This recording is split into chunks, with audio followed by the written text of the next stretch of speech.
우리 시간 다 같이 준비 찬양 우리 하나님께 올려드리면서 또 주님께 나아갔으면 좋겠습니다. 제가 먼저 기도하고 우리 찬양으로 하나님께 찬양 올려드리며 나가도록 하겠습니다. 제가 기도하겠습니다. 사랑과 은혜가 풍성하신 하나님 아버지, 오늘도 주님 앞에 나아갑니다. 하나님을 가까이함이 우리의 복이다 라고 말씀하고 있는 시편 기자의 고백처럼 이 시간 주님 앞에 가까이 나아가 주님이 주시는 은혜와 하나님 기쁨으로 하나님 충만하게 채워지는 은혜의 시간 되게 하여 주시옵소서. 우리의 마음, 우리의 심령을 붙들어 주시고 예배 가운데 주시는 풍성한 은혜로 가득가득 채워지는 복된 시간 되게 하여 주옵소서. 감사하며 예수님의 이름으로 기도 올려드립니다. 아멘. 우리 찬송가 88장 우리 하나님께 찬양 올려드리겠습니다.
우리 한 장 더 하나님께 찬양 올려드리도록 하겠습니다. 찬송가 302장 내 주 하나님 넓고 큰 은혜는 우리 하나님께 찬양 올려드리겠습니다.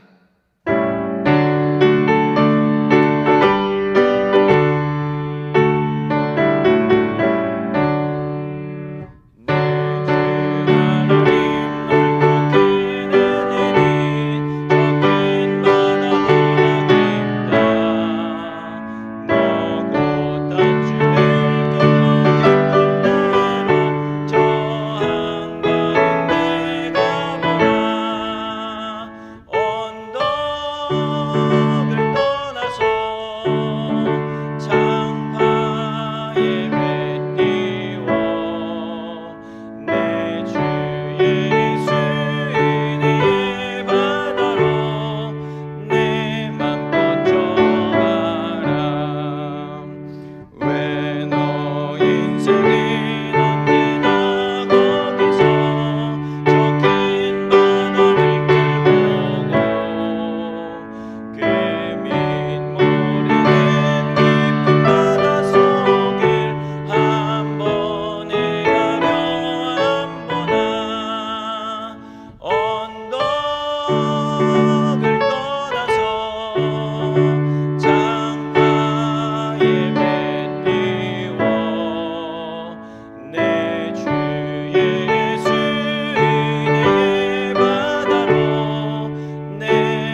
우리 다 같이 묵상기도 드리심으로 수요 예배를 하나님께 올려드리도록 하겠습니다.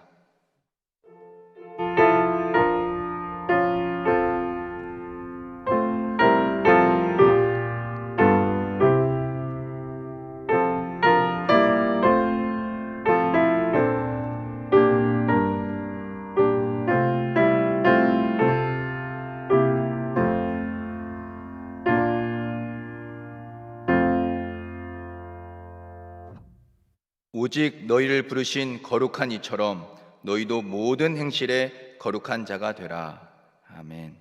사랑과 은혜가 풍성하신 하나님, 오늘 이 수요일 밤도 주님의 은혜를 사모하여 주님 앞에 나와 주님의 은혜를 기다립니다.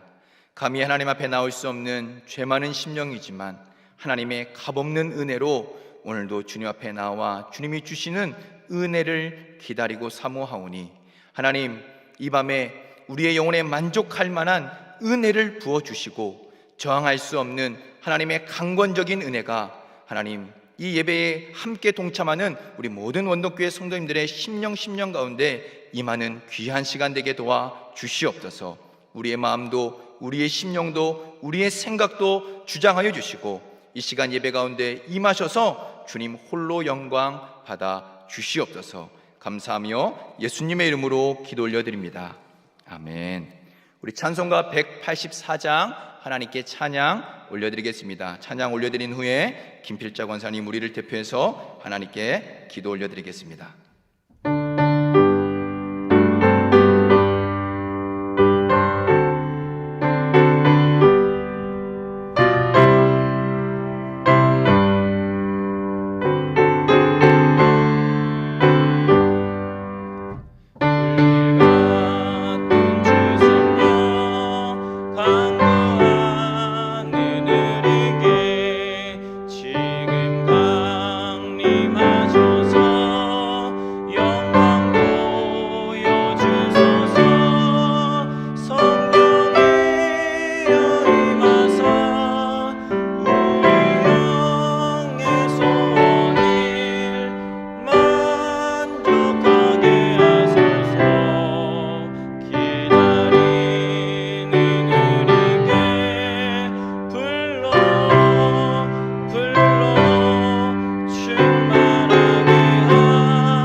사랑과 은혜가 풍성하시며 전지전능하시고 무쇠보좌하신 하나님을 찬양합니다. 오늘 주님 전에 나와 예배드릴 수 있는 은혜에 고맙고 감사드립니다. 각 처소에서 예배드리는 자들 진실로 마음을 다하여 예배드릴 수 있도록 성령님 인도하여 주시옵소서. 세상은 코로나19라는 대홍수를 만났습니다. 당황되고 혼란스러웠습니다. 우리는 무조건 하나님께서 해결해 달라고 간구했습니다. 그러나 1년이 다 되어 갑니다. 이제는 하나님의 뜻이 무엇인지 생각하고 행하는 자가 되게 하옵소서.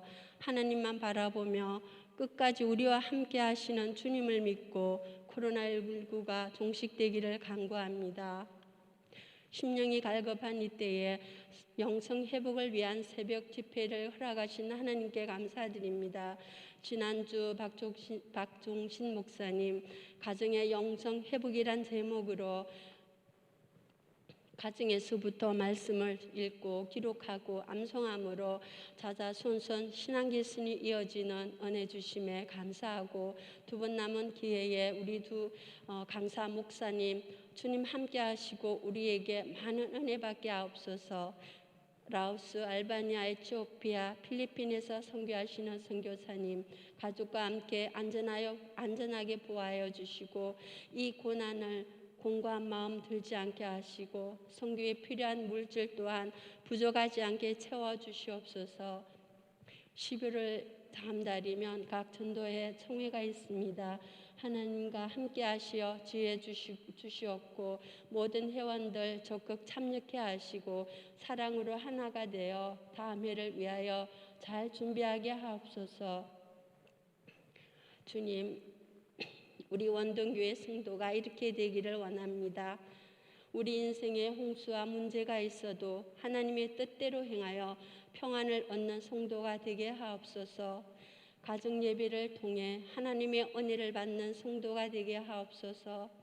사람과 환경을 보지 말고 우리의 소망 되시는 예수님만 바라보는 성도가 되게 하옵소서. 때문에 상황을 덕분에 상황으로 바꾸시는 하나님만 바라보는 성도가 되게 하옵소서. 초대교회의 예수님 재림 신앙을 갖고 늘 깨어 기도하는 소망을 잃지 않는 성도가 되게 하옵소서. 우리가 예수님께 꼭 붙어 사는 삶을 살게 하옵소서. 더딜지라도 반드시 응하리라는 하나님의 말씀을 읽고 묵상하고 기도하며 말씀대로 사는 성도가 되게 하옵소서. 성령 충만함으로 나의 죄를 태우고 능력으로 하나가 되는 우리 원동교회 성도가 되게 하옵소서. 우리 교회 공동체가 성령을 받은 속사람으로 내 이웃을 사랑하고 구제에 힘쓰며 작은 예수님의 삶을 살기를 간절히 기도드립니다.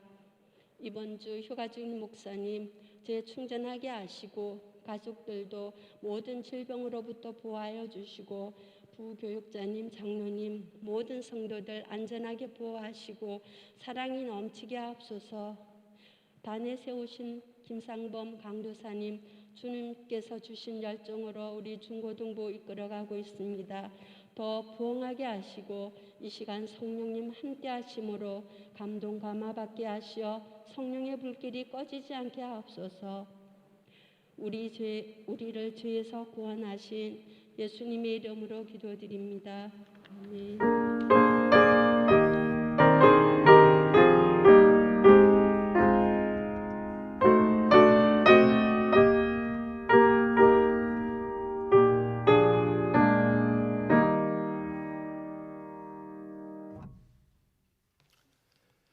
교회 소식 전해드리겠습니다. 먼저 2020년 원동 축복 언어를 제가 여러분들에게 축복하며 전달하도록 하겠습니다. 늘 성령 충만하시고 주 안에서 행복하시기를 바랍니다. 영성 회복을 위한 새벽 집회를 안내해드립니다. 돌아오는 토요일 10월 24일은 온라인과 현장을 병행해서 그렇게 드립니다. 공동체의 영성 회복이라는 주제로 조성근 목사님 오셔서 귀한 말씀 전해주실 텐데요. 많은 기도도 해주셨으면 좋겠고 또 많은 참여와 관심 부탁드립니다. 그리고 다음 주 토요일에 있을 다음 세대의 영성 회복을 위해서도 또 많은 기도 부탁드립니다. 예배 안내를 알려드립니다. 지난 주일부터 주일 예배를 현장과 온라인으로 병행해서 드리고 있습니다. 돌아오는 주일도 현장과 온라인을 함께 병행해서 드리니 많이 참여해 주시고 참여해서 현장에서 또 많은 은혜를 함께 나눴으면 좋겠습니다. 방역 수칙을 준수하기 위하여 시간대와 교구별로 나누어 모이고 있습니다. 주일 예배는 오전 9시 현장에서 드리고 1교구부터 6교구까지 드립니다. 그리고 오전 11시는 현장과 온라인을 병행해서 7교구부터 12교구까지 현장에 오셔서 예배를 드리시면 감사하겠습니다. 주일 오후 예배 오후 3시에 현장과 온라인을 병행하여 드립니다. 식사는 제공하지 않습니다. 수요 예배는 오후 7시에 현장과 온라인을 병행해서 드립니다. 새벽 기도회는 오전 5시 30분 월요일에서 토요일까지 현장에서 예배를 드립니다. 교육부서 예배는 각 부서별 예배 시간에 영상으로 예배를 드립니다. 현장 예배에 참석하시는 성도님들 가운데 자녀가 있으신 가정을 위해 예배 시간별로 돌봄센터를 운영하고 있으니 또 많이 참여하셔서 또 은혜 받으시고 은혜 나누시고 또 돌봄센터를 위해서도 기도해 주시면 감사하겠습니다. 담임 목사 동정을 알려드립니다. 월요일부터 토요일까지 담임 목사님 휴가 차 있습니다. 영육간에 강건하게 채워지는 귀한 은혜의 시간 될 수 있게 해달라고 많은 기도와 관심 부탁드립니다. 이것으로 광고를 마치고 하나님의 말씀 우리 함께 보도록 하겠습니다. 우리 은혜 나누실 하나님 말씀은 신약성경 사도행전 1장 1절에서 14절까지의 말씀을 한 절 한 절씩 교도하도록 하겠습니다. 제가 가지고 있는 성경책 187페이지에 있습니다. 신약성경 사도행전 1장 1절부터 14절까지의 말씀입니다. 우리 한 절 한 절씩 우리 다 같이 교도하도록 하겠습니다. 데오빌로여, 내가 먼저 쓴 글에는 무릇 예수께서 행하시며 가르치시기를 시작하심부터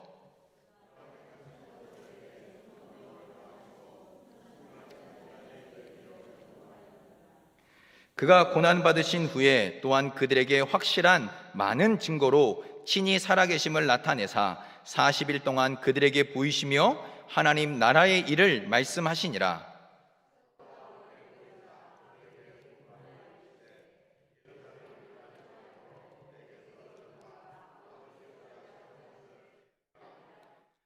요한은 물로 세례를 베풀었으나 너희는 몇 날이 못되어 성령으로 세례를 받으리라 하셨느니라.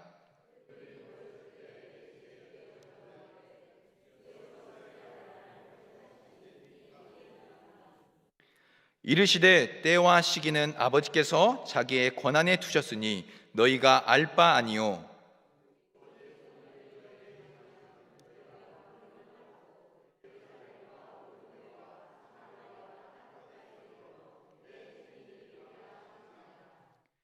이 말씀을 마치시고 그들이 보는데 올려져 가시니 구름이 그를 가리어 보이지 않게 하더라.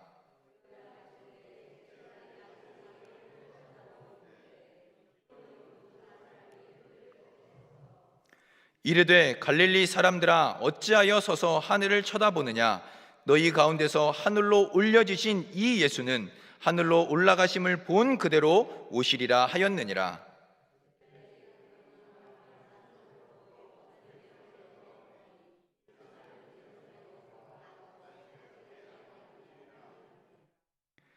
들어가 그들이 유하는 다락방으로 올라가니 베드로, 요한, 야고보, 안드레와 빌립, 도마와 바돌로메, 마테와 및 알페오의 아들 야고보, 셀로딘 시몬, 야고보의 아들 유다가 다 거기 있어 여자들과 예수의 어머니 마리아와 예수의 아우들과 더불어 마음을 같이하여 오로지 기도에 힘쓰니라.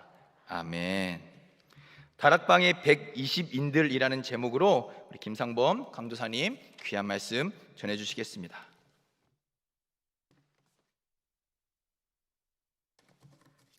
제가 기도하고 말씀을 나누겠습니다. 하나님 아버지 감사합니다. 수요 예배 자리에 우리 성도님들 불러 모아주시고 주의 말씀 앞에 설 수 있게 하심을 진심으로 감사합니다. 하나님 아버지, 이 시간 주의 말씀 앞에 설 때에 성령께서 임재해 주시고 우리 영의 소원을 만족케 하시고 우리의 심령을 성령으로 충만케 하셔서 이 세상을 코로나로 인해 얼어붙은 이 세상 속에서 능히 살아가고 승리할 수 있는 그 은혜를 덧입을 수 있도록 주님 도와주시옵소서. 부정한 종을 주님의 보혈로 씻으시고 허락하신 주의 말씀을 선포할 때 담대케 하여 주시옵소서. 우리 주 예수 그리스도의 이름으로 감사하며 기도했습니다. 아멘. 안녕하십니까 성도님들. 오늘 말씀 3절을 보면 예수님은 승천하시기 전에 부활하시고 승천하시기 전 40일 동안 하나님 나라의 일에 대해서 말씀하십니다. 예수님이 이 땅에 태어나시고 살아가시며 공생애 동안 행하시고 가르치신 그 모든 것은 하나님 나라를 이루시기 위함이었습니다. 예수님께서 공생의 마지막에 마침내 완주해내신 그 십자가의 길, 그 고난과 죽음과 부활, 그 주님의 마지막 그 완수하는 그 사명을 통하여서 마침내 이 땅에 죄와 죽음이 눌려있는 이 땅에 참된 구원을 선포하는 하나님 나라가 이루어지기 시작했습니다. 예수님은 부활하신 후에 제 아들을 떠나가시기 전 그 40일 동안, 그 충분한 기간 동안에 그동안 예수님께서 하신 그 사역의 의미가 무엇인지 복음의 그 진수에 대해서 충분하게 설명하여 주셨습니다. 그리고 이 하나님 나라의 복음을 온 땅에 전하라 라고 하는 대위임령을 당신의 제자들에게 맡기시고 떠나십니다. 하늘로 승천하십니다. 그리하여 이제 그 제자들을 중심으로 해서 오늘 말씀에 나오는 것처럼 마가의 다락방에 성도들이 모여듭니다. 그렇게 모이던 다락방의 120인들, 그들이 바로 오순절 성령 강림의 주역이 됩니다. 하나님 나라의 폭발적인 성장을 이루어내는 초대교회의 그 주인공들이 됩니다. 저도 또 이 시간 함께 너무나 오랜만에 현장에 수요예배를 드리는 우리 성도님들 모두 이처럼 하나님 나라의 그 일에 정말 의미 있고 보람 있고 행복하게 쓰임받고 싶은 소원이 있지 않으십니까? 오늘 말씀을 통해서 어떻게 하면 그 은혜와 축복을 누리면서 이 땅을 할 수 있는지 함께 말씀을 통해 배우고자 합니다. 제가 다락방에 120인들이라고 제목을 조금 거창하게 붙였지만 사실 오늘 말씀에 나오는 예수님 제자들의 영적인 상태는 너무나 형편없었습니다. 예를 들면 4절 말씀에서 예수님은 그들에게 제일 먼저 하신 말씀이 예루살렘을 떠나지 말라, 그 말씀이었습니다. 왜 갑자기 예루살렘을 떠나지 말라 말씀하실까요? 그만큼 예루살렘은 주님의 구속사에서 매우 중요한 곳이긴 했습니다. 율법이 시온에서 나오고 여호와의 말씀이 예루살렘에서부터 나올 것임이니라는 이사야 말씀의 예언뿐만 아니라 예루살렘에 구약시대의 모든 은혜가 농축되어 있던 그 성전이 있으며 그 예루살렘에서 주님이 죽으시고 부활하시고 그 예루살렘에서 만방으로 복음이 뻗어나가기 때문에 그 예루살렘은 너무나 중요한 곳이었습니다. 그런데 예수님은 제 아들이 당신이 승천할 때에 제일 먼저 걱정되는 것이 예루살렘을 떠나버리는 것이었습니다. 그들은 이미 예수님이 로마 군병들 또 그 전에 예루살렘 경비대한테 체포될 때도 다 도망쳐버린 전력이 있습니다. 주님을 위해 죽어도 떠나지 않겠습니다. 그랬던 그들이 전부 다 도망쳤습니다. 그들은 뿐만 아니라 예수님께서 죽으시고 다시 살아나서 그들과 함께 해주신다고 하고 있지만 여전히 그들한테는 예루살렘은 부담스러운 곳입니다. 어찌되었든지 예수님은 다시 부활하시긴 했지만 그 예수님을 처참하게 십자가에 못 박아 죽인 곳이 바로 예루살렘입니다. 또 예수님을 죽였던 그 주동자들, 그 예루살렘의 종교 지도자들, 그들이 언제 그들을 또 붙잡아서 예수님처럼 처형할지 알 수 없는 일이었습니다. 그들도 모두 갈릴리 출신입니다. 예루살렘은 불안한 곳이고 안전하지 않고 위험한 곳이며 자기 집도 없습니다. 어서 고향 땅으로 돌아가고 싶을 것입니다. 예수님이 함께 하시기 때문에 그나마 지금 붙어있고 남아있지, 예수님께서 갑자기 아버지가 약속하신 것을 기다리라 말씀하시고 떠나버리시고 승천해버리시면 금방 뿔뿔이 흩어질 것은 불보듯 뻔했습니다. 문제는 이것뿐만 아닙니다. 6절 말씀을 보면은 예수님의 제자들은 아직도 엉뚱한 질문만 하고 있습니다.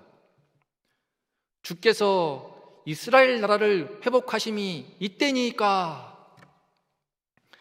예수님은 지금까지 40일 동안이나 그들과 함께 하시면서 부활하시기 전에도 하나님 나라 일에 대해 말씀하셨지만 부활하신 이후에도 40일을 함께 하시면서 그들에게 하나님 나라 일에 대해서 말씀하셨습니다. 하지만 그들은 여전히 로마로부터 자기 나라가 해방되는, 자기 조국의 국권을 회복하는 그 꿈에만 잡혀 있는 것입니다. 오직 자기 민족, 자기 나라밖에 생각할 줄 몰라서 예수님께서 하나님 나라 일에 대해서 그렇게 말씀하셔도 주님께서 드디어 이제 마침내 거사를 일으키나 보다 라고 생각하고 이런 질문을 하는 것입니다. 그만큼 그들의 영적인 눈은 어두웠습니다.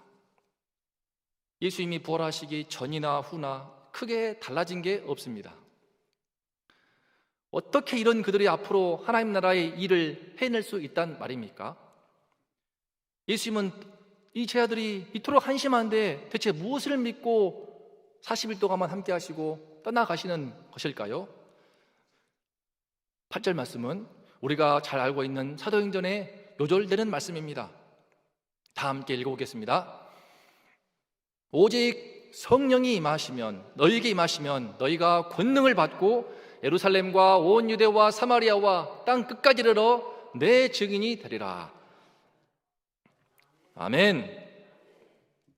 성도님 여러분, 근데 여러분 이 말씀을 원문으로 보게 되면요, 맨 문장 첫머리에 오직 성령이 아닙니다. 너희가 권능을 받을 것이다, 이 말씀이 문두에 나옵니다. 권능을 받는 것, 이것이 강조되어 있습니다. 하나님 나라 일을 행함에 있어서 제일 중요한 것은 바로 권능이라는 것입니다.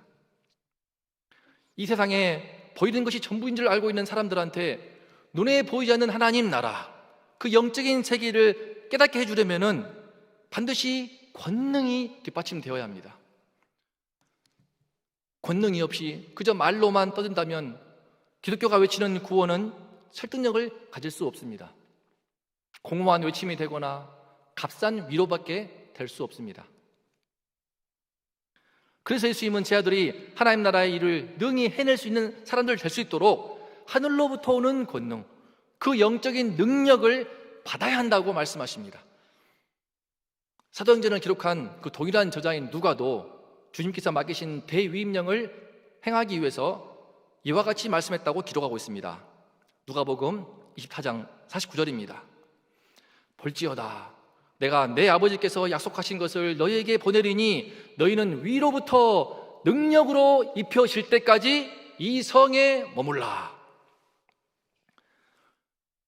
그러면 대체 어떻게 위로부터 능력이 입혀지는 것입니까? 어떻게 하면은 그 하나님 나라를 행할 수 있는 권능을 우리 성도님들 우리가 모두 충만하게 누릴 수 있습니까? 다시 8절을 보면은 우리가 잘 아는 것처럼 오직 성령이 너희에게 임하시면, 그 오순절에 성령께서 제자들을 위해 강림하심으로써 그 일이 이루어집니다.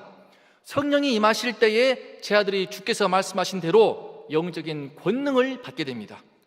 그래서 하나님 나라 일을 거침없이 해내면서 사도행전의 역사가 본격적으로 쓰이게 됩니다.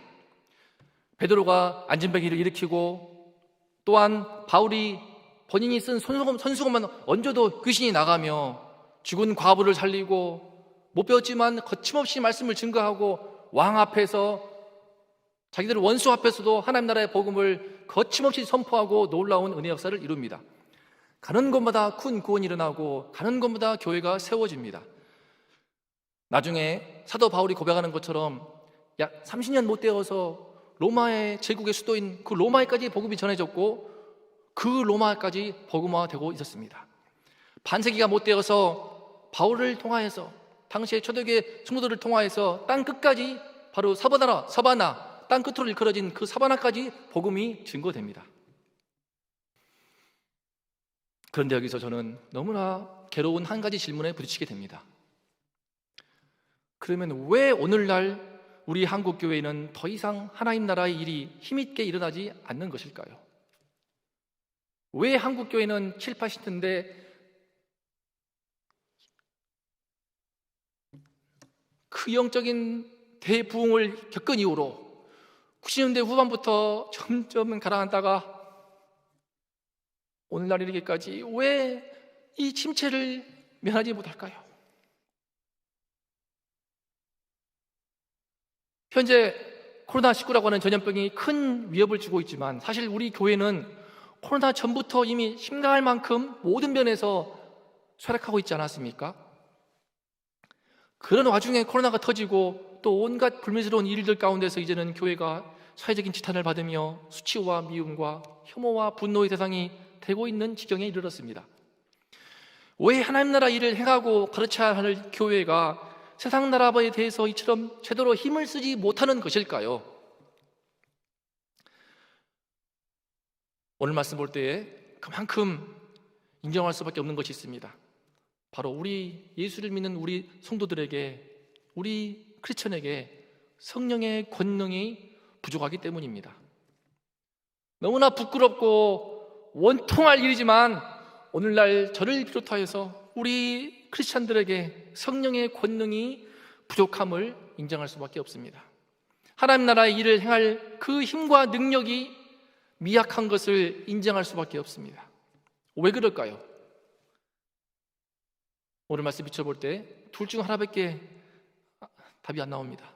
첫 번째는 교회는 다니지만 성령이 임하시는 그 성령 세례를 아직 받지 못했거나 성령의 세례를 받았지만 그 성령의 다스림, 그 성령의 충만함을 제대로 받지 못하기 때문입니다. 그만큼 교회 안에 아직 거듭남을 없는 명목상의 신자가 많다는 것이며 종교인들은 많지만 신앙인은 적다는 것이며 비록 성령을 체험하였지만 스스로 자립적인 영적인 생활이 되지 않아 성령 충만을 받지 못하여서 영적인 힘을 제대로 쓸 수 없는 것이 지금의 실정인 것입니다. 그러면 어떻게 해야 우리가 성도로서 새롭게 성령의 세례를 주님으로부터 받고 참으로 진정한 영적인 회심과 거듭남을 체험하고 위로부터는 성령의 충만함을 받아 능력을 덧입을 수 있을까요? 어떻게 해야 우리가 정말 하나님 나라 일을 힘있게 이룰 수 있는 오늘 말씀에 나오는 그 마가의 다락방의 120인들이 우리 모두가 될 수 있을까요? 우리는 오늘 말씀에서 그 다락방의 120인들한테 성령의 권능이 주어지기까지 그들이 주님 앞에 순종했던 세 가지를 볼 수 있습니다.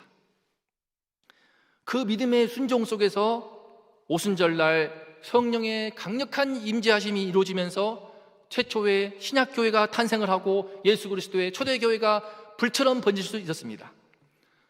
그들이 예수님께 순종했던 그 세 가지가 그 방향이 무엇일까요? 첫 번째로 바로 함께 모이는 것입니다. 오늘 말씀을 보면은 함께 모이는 가운데 최초의 초대교회가 탄생하게 됩니다. 예수님은 너희가 기다리면 몇 날이 못 되어서 반드시 아버지께서 약속하신 곳 곧 성령으로 세례를 받을 터이니 함께 기다리라 말씀했습니다. 이때 기다리라 그 말은 그들이 뿔뿔이 흩어져서 자기 집에서 알아서 기다리라 뜻이 아닙니다. 4절 말씀을 보면은 주님께서 사도와 함께 모이셨을 때에 이와 같은 방향을 주셨습니다. 6절을 보면 그들이 모였을 때에 오직 성령이 너희에게 마시면 너희가 권능을 받을 것이라고 말씀하셨습니다. 12절과 13절을 보면은 예수님의 남은 그 11제자를 포함한 120명의 성도들이 마가의 다락방으로 올라가 함께 모였습니다. 함께 모였다고 나옵니다. 오순절 성령이 임하는 그 2장의 말씀의 첫 번째 말씀 1절을 보게 되면은 성령이 강림하시기 직전에도 그들이 다 같이 한 곳에 모였더니 라고 그들이 성령을 받기 위해 한마음 한뜻으로 함께 모였음을 강조하고 있습니다. 사도행전 말씀을 보게 되면 함께 모였더니 그들이 한마음 한뜻으로 다 같이 모였을 때에 이와 같이 모임을 그렇게 강조합니다. 그렇게 함께 모임을 이룬 지 열흘이 못 되어서 마침내 오순절 성령 강림의 대역사가 쓰여지고 초대교회가 탄생하게 되는 것입니다. 이것이 무엇을 뜻할까요? 교회의 출발, 교회의 본질은 바로 주님께 부름받은 자들의 모임이라고 하는 그 원어의 에클레시아 뜻처럼 교회의 본질과 출발이 바로 함께 성도가 주를 고백하는 성도들이 모이는 그 모임이라는 것입니다. 교회의 참된 표지는 바로 함께 모이는 모임이라는 점입니다. 신학적으로도 교회를 정의할 때 세 가지 표지를 강조합니다. 첫 번째는 말씀이고 두 번째는 성례입니다. 그리고 세 번째가 권직입니다. 여기서 말씀을 듣는 것은 오늘날처럼 기술이 발달된 세상 속에서는 모이지 않고도 가능합니다. 온라인으로 또 이렇게 실시간 영상 예배를 통해서도 가능한 점이 있습니다. 하지만 성례, 곧 세례와 성찬은 어떠합니까? 교회가 되기 위해서 반드시 빼놓을 수 없는 이 성례, 세례와 성찬은 모이지 않고서는 불가능합니다. 개혁주의 신학에서는 우리가 구원의 은혜를 받는 방편도 두 가지가 있다고 강조합니다. 첫 번째가 바로 말씀이고 두 번째가 성례입니다. 또 성례가 나옵니다. 교회를 이루는 본질적인 요소일 뿐만 아니라 우리가 구원받고 믿음을 지키며 하나님 나라 갈 때까지 중요한 그 필수적인 것이 세례와 성찬이라는 성례입니다. 말씀의 믿음을 발생시키게 되면 성례는 우리의 믿음을 굳건히 하는 것입니다. 그런데 온라인상으로는 어떻게 성례를 줄 수 없습니다. 예수님의 살과 피를 의미하고 있는 떡과 포도주를 어떻게 온라인상으로 먹고 마실 수 있겠습니까? 지난주에도 우리 온동교회에서 우리 4명의 우리 어린아이들이 유아 세례를 받았습니다. 저희 중고등부에서도 2명이 입교하였습니다. 오랜만에 현장에 나와서 그 얼굴을 보았습니다. 현장에 나오지 않으면 불가능합니다. 현장에 나옴으로써 세례를 받지 않았습니까? 현장에 나옴으로써 입교하지 않았습니까? 현재 한국교회는 코로나19 전염병으로 인해서 부득이하게 온라인으로 예배를 드리고 있고 또 현장과 함께 온라인으로 병행하기도 있습니다. 부득불 어찌할 수 없는 차선책이긴 하지만 결코 잊지 말아야 될 한 가지가 있습니다. 교회의 본질은 지금 이렇게 우리 성도님처럼 함께 모여서 이 함께 모이는 것이요 뿔뿔이 흩어진 성도들이 아니라 다 함께 모인 성도들을 통하여서 교회의 역사, 곧 하나님 나라의 역사가 힘있게 이루어져 왔다는 것입니다. 오늘날 교회에 안 나가는 성도, 소위 안 나가 가나안 성도들에 대한 문제는 어제 오늘의 일이 아닙니다. 교회 나가면은 여러 볼통사나운 꼴을 많이 본다. 난 교회 나가기 싫다. 차라리 혼자 성경 읽고 혼자 예배드리겠다. 그런 분들입니다. 언뜻 보면은 매우 일리가 있고 똑똑해 보이지만 실은 그분들은 하나님의 큰 축복을 놓치고 있다는 것을 알아야 합니다. 사도행전만 보아도, 아니 신약 성경 전체를 놓고 봐도 주님께서는 항상 교회를 향하여서 말씀을 주셨습니다. 우리가 늘 말씀을 읽는 바울 서신만 보아도 바울 사도는 에베소, 로마, 데살로니가, 고린도, 이렇게 골로새 이런 교회를 향하여서 말씀을 편지를 썼고 그것이 성경이 되어서 우리에게 전해져 오고 있습니다. 요한계시록에서 사도 요한을 통해 초대교회에게 전한 그 메시지, 그 요한계시록 말씀도 보면은 에베소, 서머나, 버가, 두아디라, 사대, 빌라델비아, 라오디게아 등 바로 이 교회에 대해서 말씀하십니다. 만약 그 당시에 어차피 교회는 인간들의 모임이기 때문에 죄인들의 모임이니까 시끄럽다고 힘들다고 하면서 혼자 남아서 따로 믿는 성도가 있다면 어떻게 되었을까요? 성령님께서 주시는 그 말씀의 은혜를, 그 은혜의 말씀을 듣지 못할 것이며 말씀이 없기 때문에 사탄의 시험이 맹렬했던 그 시대의 태풍을 견디지 못하고 너무나 많이 쓰러지고 말았을 것입니다. 교회가 아무리 부족하고 허물이 있고 아무리 문제가 많다 하더라도 주님께서는 눈에 보이는 교회를 쓰셔서 그 교회를 통하여서 하나님 나라의 일을 이루시고 있으며 지금도 이루십니다. 그래도 끝까지 교회에 회의적인 시각을 갖는 그런 분들 중에서는 보이는 교회와 보이지 않는 교회를 말하는 경우가 있습니다. 눈에 보이는 이 건물 중심의 보이는 교회보다 참된 성도로 이루어진 보이지 않는 교회가 더 중요하다라는 것입니다. 맞습니다. 보이는 교회보다 보이지 않는 교회가 중요하고 그것이 본질입니다. 하지만 그분들이 놓치고 있는 점이 하나 있습니다. 보이지 않는 그 교회는 항상 보이는 교회 속에 존재해 왔다는 점입니다.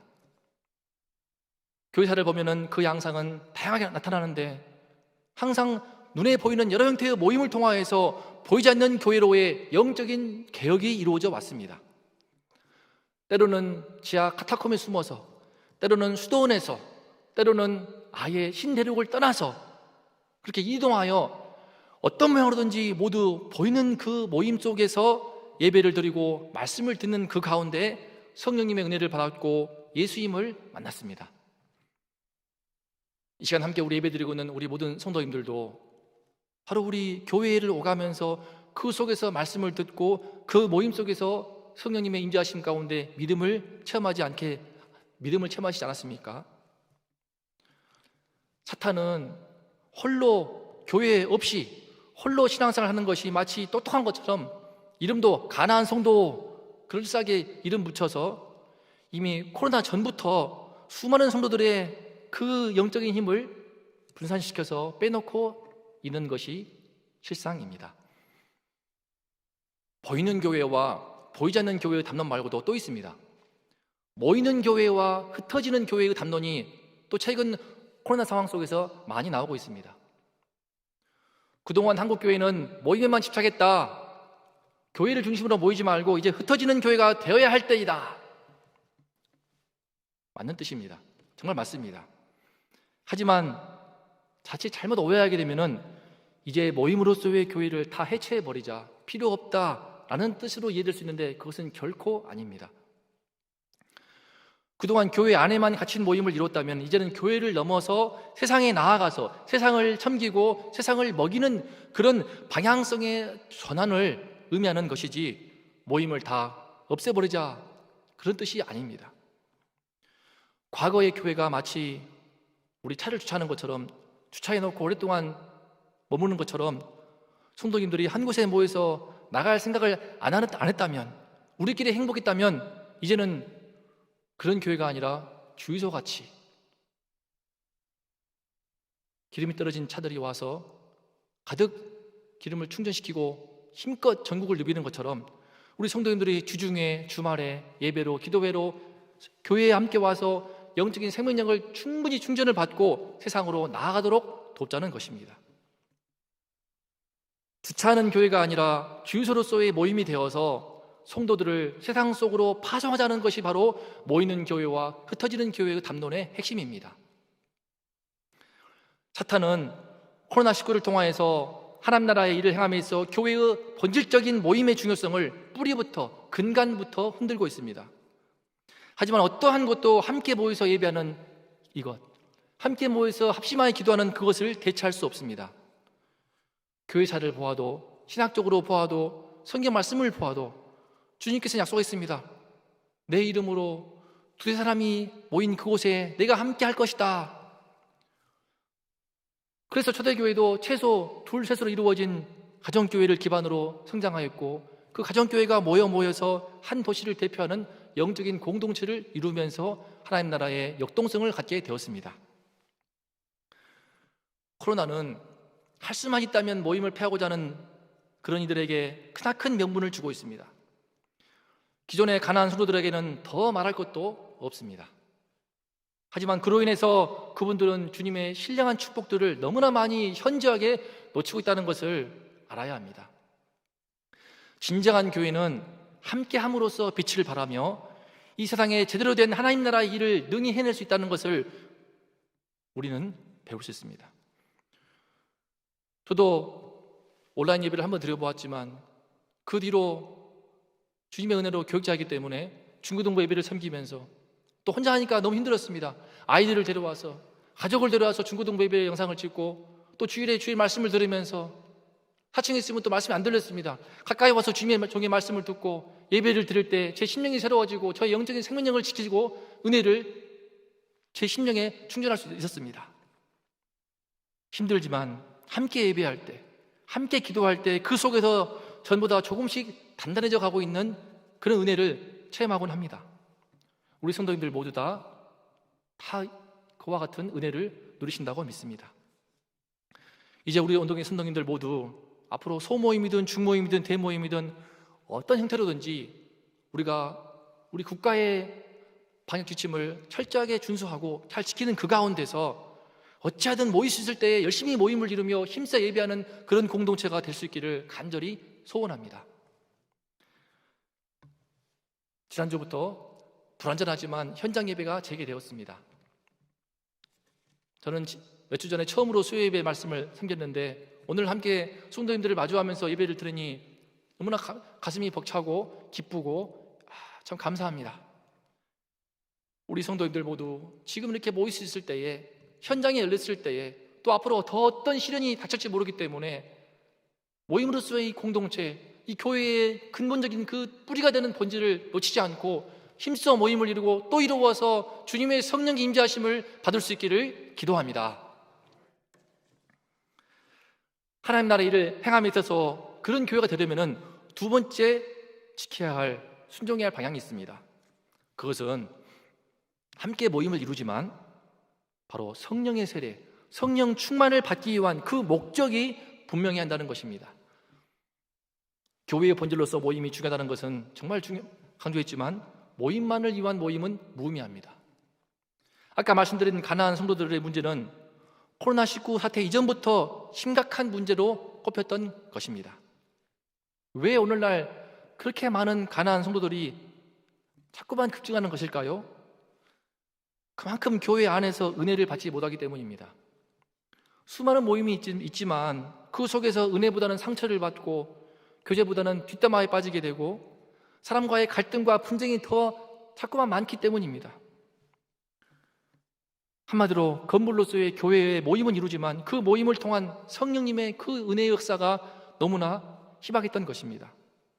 서로의 안부를 묻고 인간적인 그런 교제를 나누는 것도 필요하지만 그 이상을 넘지 못하거나 또 신앙적인 이유로 함께 모이더라도 어떤 지적인 만족을 추구하거나 신앙적인 지식을 채우는 것에 그치는 그런 부분이 많았다는 반증이기도 합니다. 오늘날 한국 교회에 얼마나 많은 프로그램이 있고 얼마나 많은 좋은 제도가 있는지 모릅니다. 하지만 왜 가난한 성도가 나오는 것인가?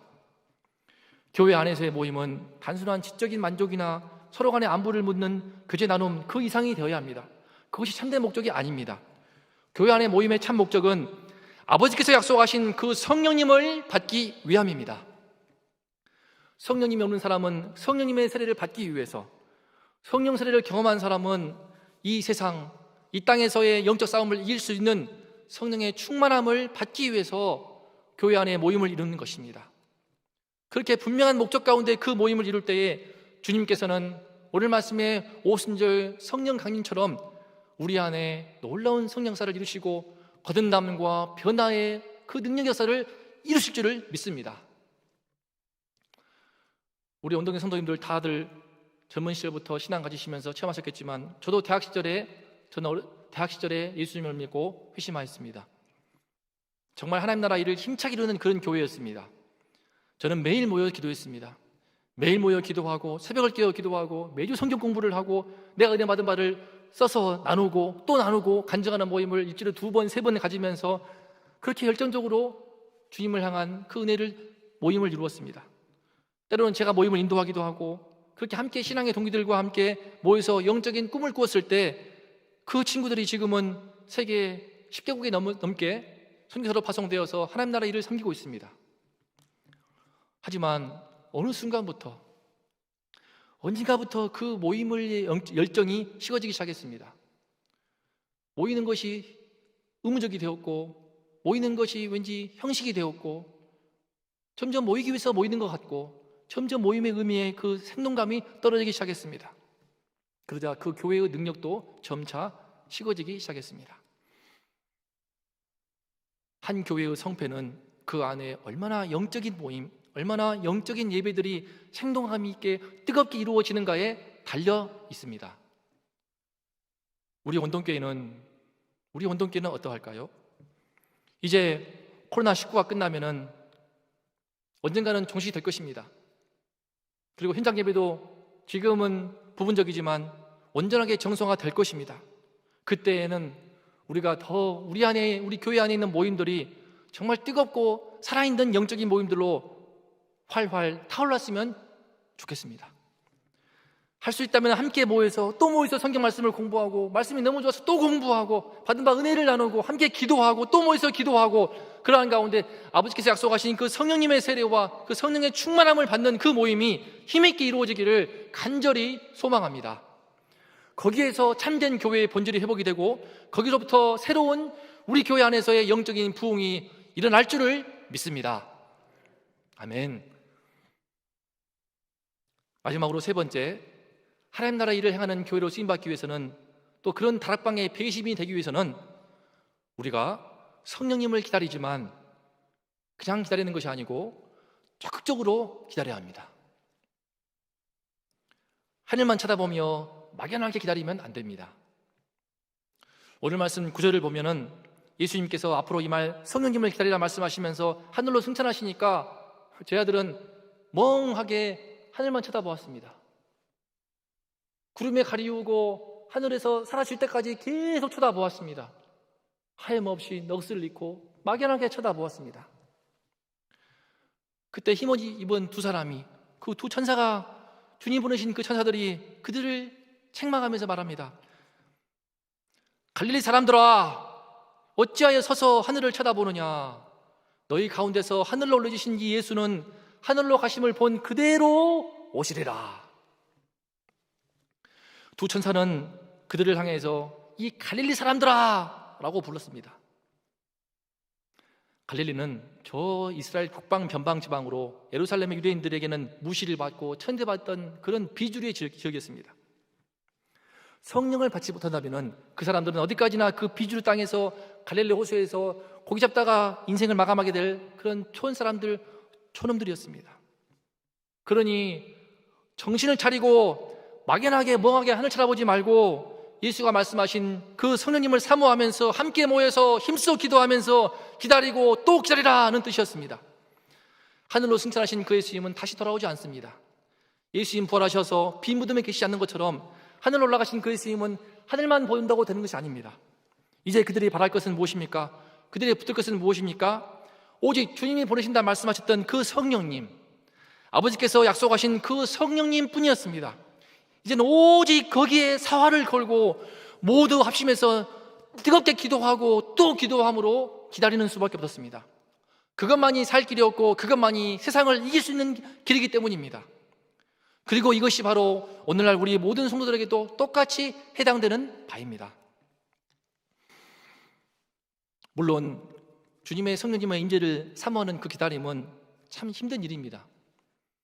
이 바쁜 세상에서, 먹고 살기 힘든 세상 속에서 정말 주님의 성령님을 기다리겠다고 예배 자리에 나와서 뭐가 보이는 것도 아닌데 기다리고 또 기다리면서 마음을 끓인다는 것은 쉽지 않은 일입니다. 오늘 말씀에서도 다락방에 120인들이라고, 그들이라고 먹고 살 걱정 없는 한량들이었겠습니까? 그들도 아내와 딸들, 아들, 딸들이 있고 내일에 대한 걱정이 있었습니다. 더구나 지금 예루살렘에 다 모여 있으니까 언제 그 종교 지도자들이 공격해서 들어올지 모르는 그런 불안한 가운데 있었습니다. 언제 오실지 모르를 그 성령님을 기다리면서 기약 없이 기다린다?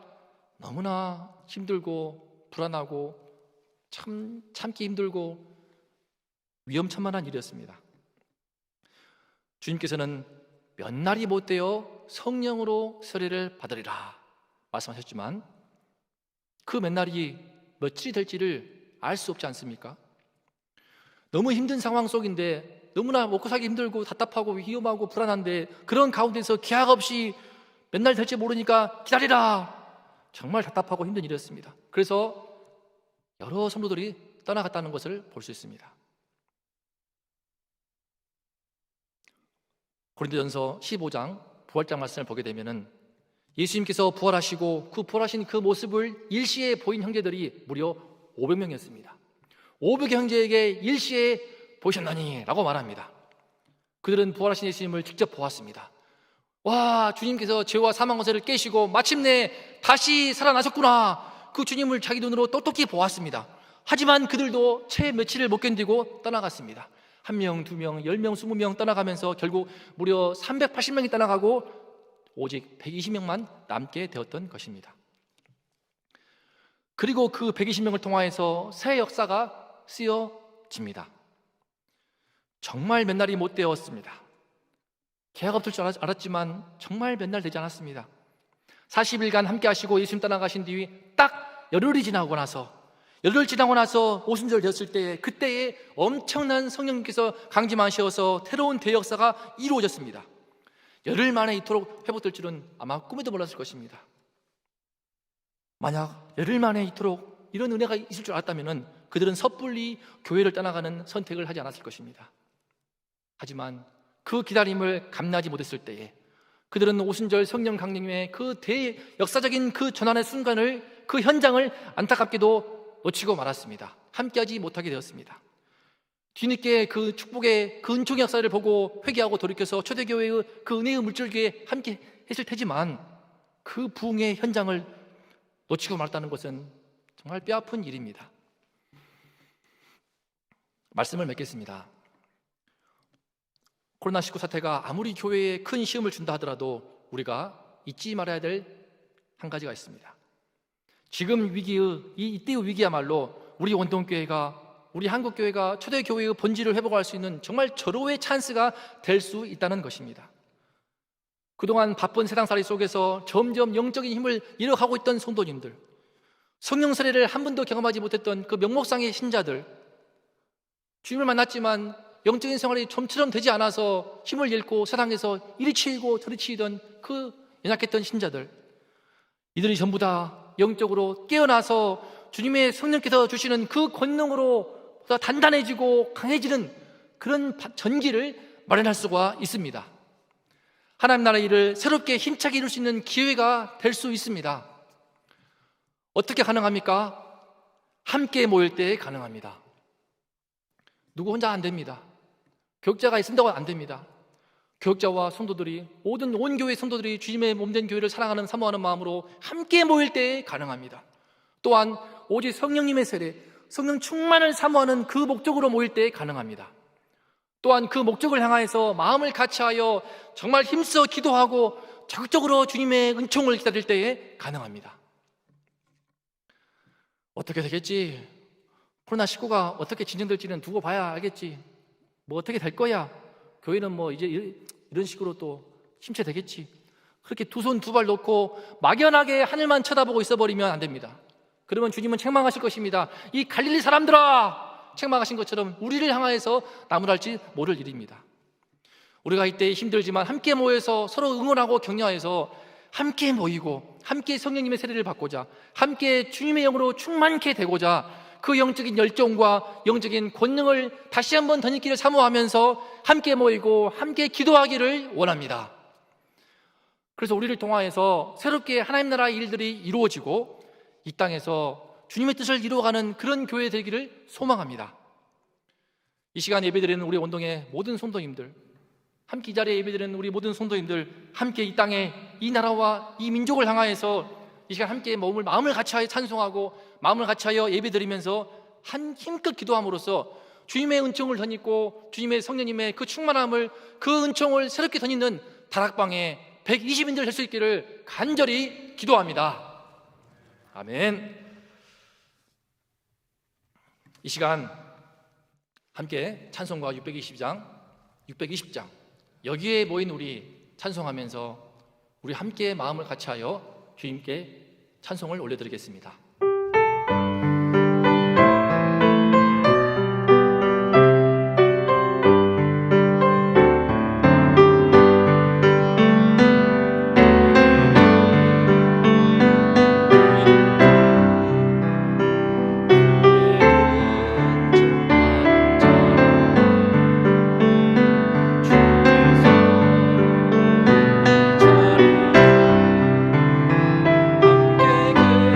함께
주님께서 우리를 인도하실 줄을 믿습니다. 이 시간 주님의 성령님의 은총을 다시 한번 간구하면서 184장 1절과 4절을 부르고 다 함께 합심해서 기도하겠습니다.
이 시간 함께 주님 앞에 받은 말씀 앞에서 우리가 함께 합심해서 기도하면 좋겠습니다.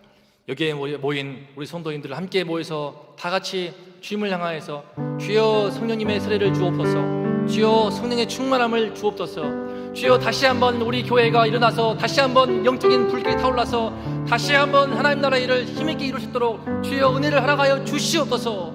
그 은총을 구하면서 이 시간 다 함께 합심하여 기도하겠습니다. 주님의 이름을 함께 부르겠습니다. 3번 부르겠습니다. 주여, 주여, 주여.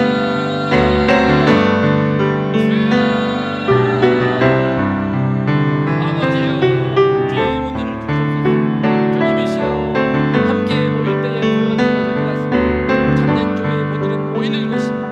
주님이시여, 모인 것을 들어주고 있습니다. 이 사탄이 모인 것을 들어주고 있습니다. 아버지시여, 교회에 나와서 은혜를 받고 교회에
지금은 우리의 모든 죄를 대속하시고 자신의 생명을 주신 우리 주 예수 그리스도의 한량없는 은혜와 독생자 예수 그리스도를 십자가에 내어주신 우리 하나님 아버지의 극진하신 사랑과 성령 하나님의 감동감화 교통하심 그리고 기름 부으심이 오늘도 우리에게 선포하신 하나님의 말씀을 듣고 그 말씀대로 살고자 기도하며 결단하는 원동교회 모든 성도님들의 머리 위에 그리고 그 삶의 모든 터전 위에 이제로부터 영원토록 함께 있을지어다.